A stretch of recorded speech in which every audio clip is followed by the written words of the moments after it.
Hello everyone, and welcome back to the Fluctus channel.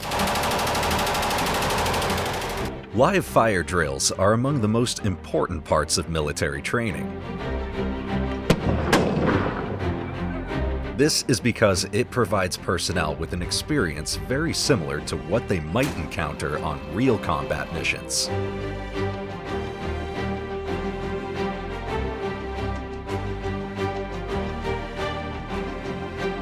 In some situations, men and women from various branches of the military may be asked to provide weapons support platforms from the air.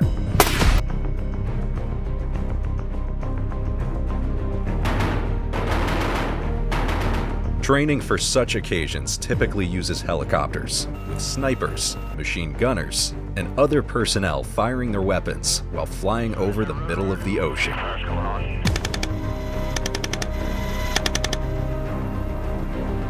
One such exercise is known as Black Dart.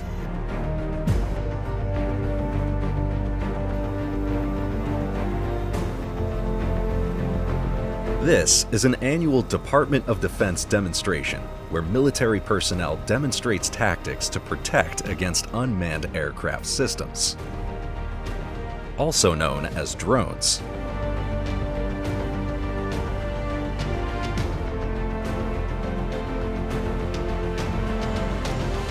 For the snipers, this type of training is truly invaluable as it gives them a chance to practice hitting live targets from a moving aircraft, as opposed to a stationary position.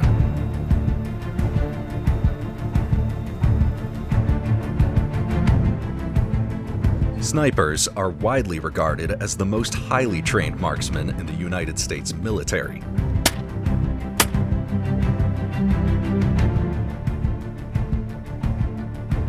Though they typically fire from places of concealment, they are sometimes called upon to fly over a given area in a helicopter. From this bird's-eye view, they can monitor a potentially dangerous situation or protect troops on the ground. When training at sea, snipers will typically fly over boats or the open ocean while occupying a position near the open door of the aircraft. This allows them to practice communicating with their spotter and the helicopter's pilot. Though such drills rarely necessitate any actual shooting, they are vital to ensuring snipers know what to expect whenever they enter a helicopter during a real mission.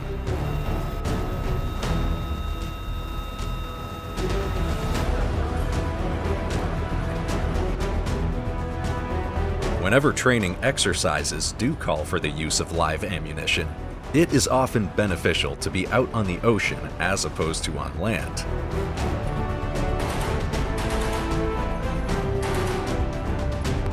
Vessels of all sizes must be able to defend themselves against small, fast-moving boats properly.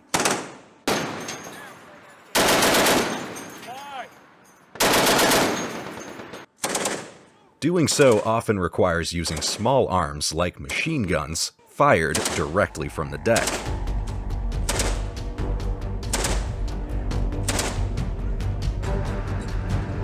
Since there is nothing to hit on the open water, trainees usually fire live rounds directly into the sea.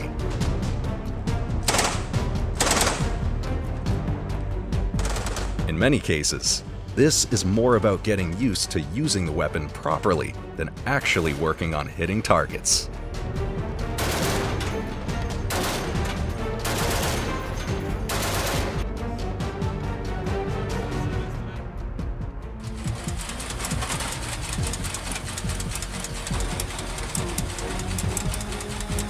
This same process is used to evaluate many other weapons, including the CIWS Digital Close-In Weapons System, which targets incoming threats automatically using a powerful chain cannon.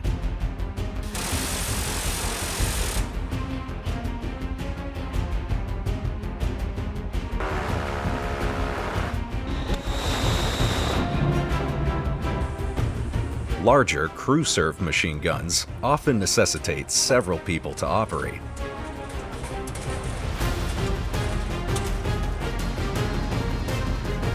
In these cases, gunners will practice firing, loading, and reloading using low-tech targets such as boxes or bags of floating rubbish.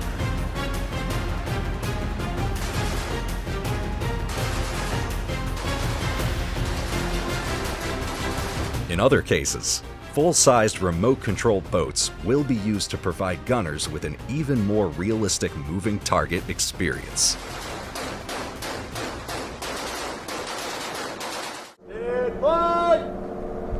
Execute! Time! The fact that shooting live ammo on the open ocean requires no backstop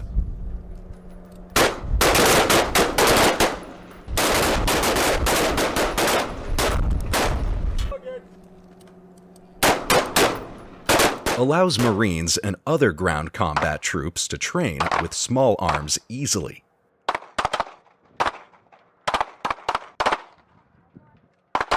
They might, for instance, set up targets near the edge of a ship's deck and use them for land-based battle training.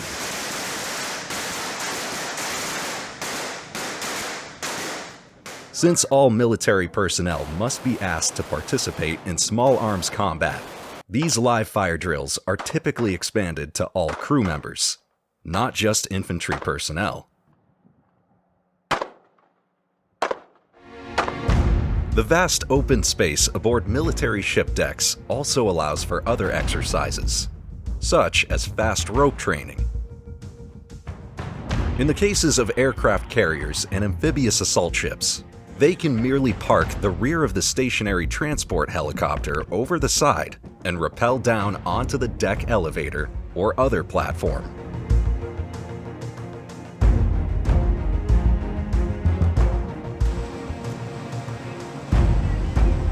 This provides a great opportunity for training without having the helicopter waste fuel or maintenance hours by taking off.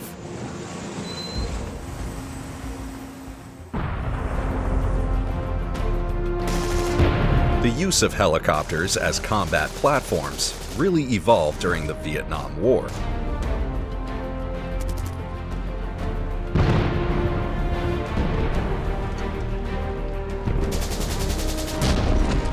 Troops often had to deal with heavy jungle and limited visibility when moving on the ground, so air support became increasingly important.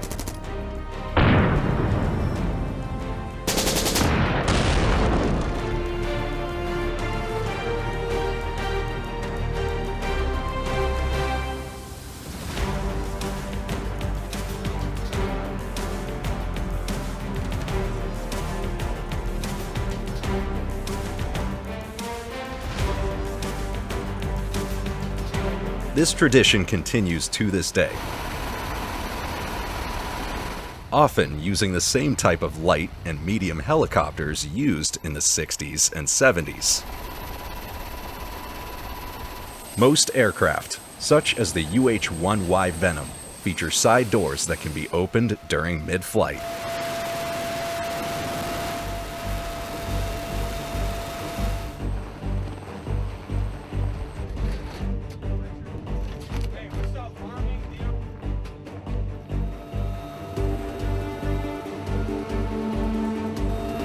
Many even have permanent guns installed to provide protection for the helicopter and engage potential enemies on the ground.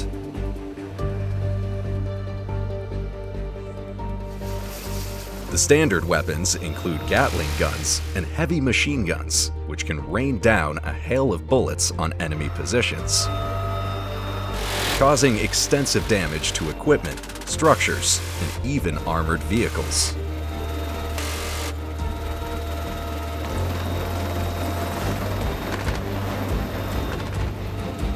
Many helicopters are also equipped with rocket pods that the pilot can use to deal with ground threats.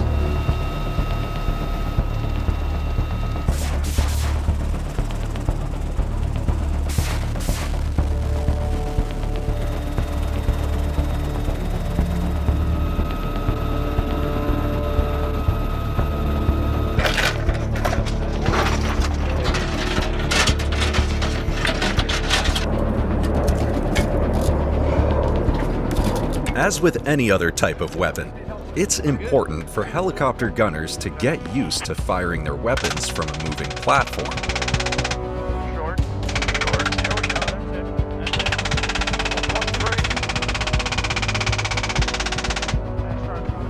it. Such training is typically done over specific training grounds designated for live fire exercises. This GAU-17 minigun is a 6-barrel rotary machine gun with an extremely high rate of fire.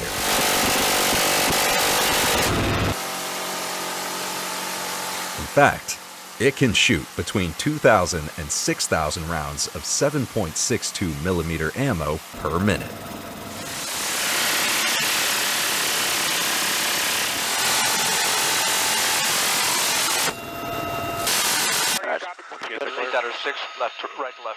Weapons like this are ideal for helicopter ground support, as they rely less on precision and more on the sheer volume of bullets fired.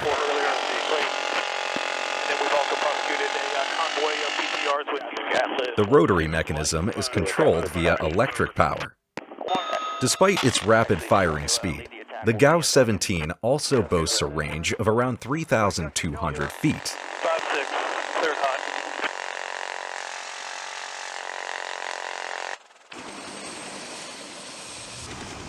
The rocket pods used aboard most U.S. military helicopters contain either Hydra 70 or APKWS-2 rockets. The former are unguided, while the latter includes a laser guidance system to help them better reach their targets. Both reach speeds of nearly 2,200 miles per hour and can reach targets up to 3 miles away. Despite its various weaponry and impressive capabilities, the UH-1Y is not an attack helicopter.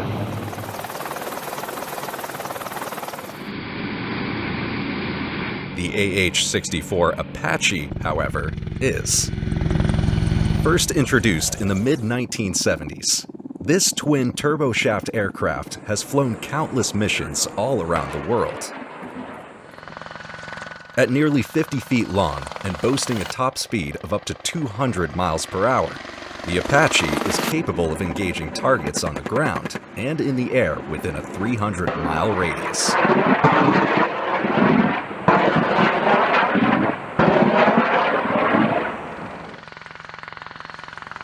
While highly versatile, the Apache is designed for the battlefield.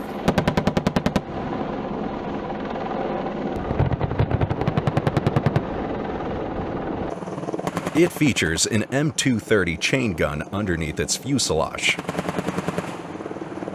With around 1,200 rounds of ammunition, the gunner is able to control it remotely in both offensive and defensive situations.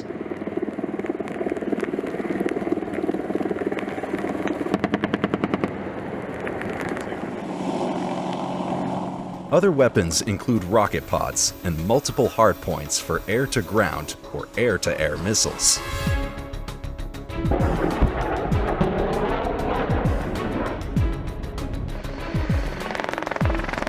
Apache helicopters are ideal frontline aircraft, as they can take off and land virtually anywhere.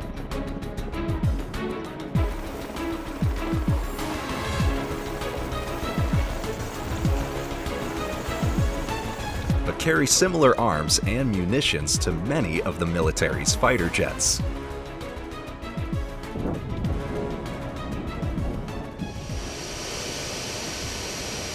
They are frequently delivered via transport planes, such as the C-17 Globemaster or C-5 Galaxy.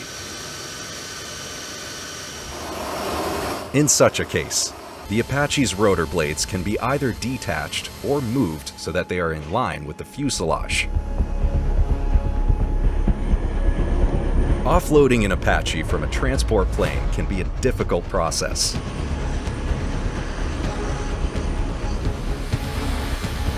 Requiring assistance from multiple ground crew personnel to clear the ramp without damaging either aircraft.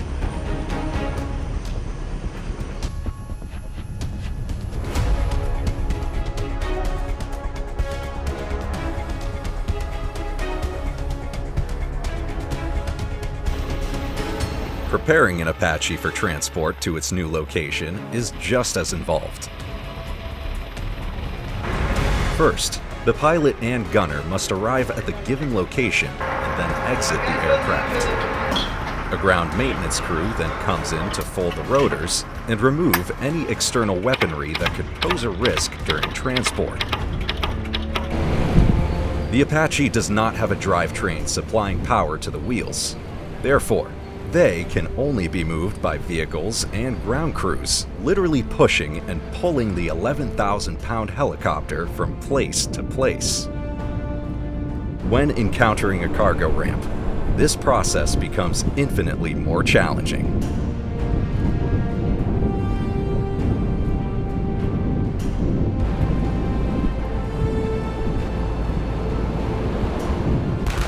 Fortunately, the Apache is far more formidable in its preferred environment.